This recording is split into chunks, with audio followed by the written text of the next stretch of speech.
Hi, my name is Toby Lees. I'm a urologist at West Michigan Urologic Associates, and I wanted to kind of focus on prostate health in general today and just touch a little bit on prostate cancer specifically and screening for it. It's the #1 solid organ malignancy in men, and so I think it's really important to talk about that and be able to at least bring it up with your provider. So prostate cancer is fairly insidious, meaning that usually we discover it through this PSA test. PSA stands for prostate-specific antigen. It's a protein that only the prostate makes. It's a very sensitive test because it's made only by the prostate. However, it's not very specific, so the PSA can be elevated when you have any abnormality in the prostate. PSA screening is an important part of men's health. It's done routinely. Oftentimes it's done in a yearly fashion through your primary care physician. It can be obtained in a setting where someone might have a urine infection or symptoms related to their lower urinary tract as well. If you were to experience symptoms related to your lower urinary tract, such as really a challenging time urinating, bone pain, weight loss that's not part of a weight loss program, those are reasons to talk to your primary care physician as well. Generally, there's ages where it's obtained. Usually less than the age of 60, it's not drawn as often.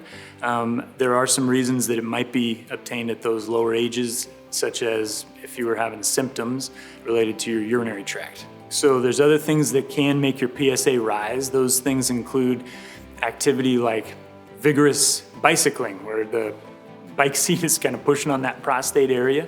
It can also be elevated if you have inflammation of your prostate, a urine infection, but also prostate cancer can cause it. And so that's what we're really trying to make sure is not going on when we're checking this PSA test. Ways that you can decrease your chance of having prostate cancer include having a healthy diet and an exercise program.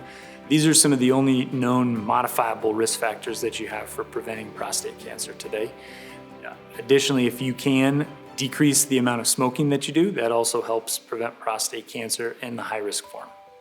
The only other known risk factors that we know of are things like Agent Orange exposure, or if you were to be of African American ethnicity or have a family history of prostate cancer.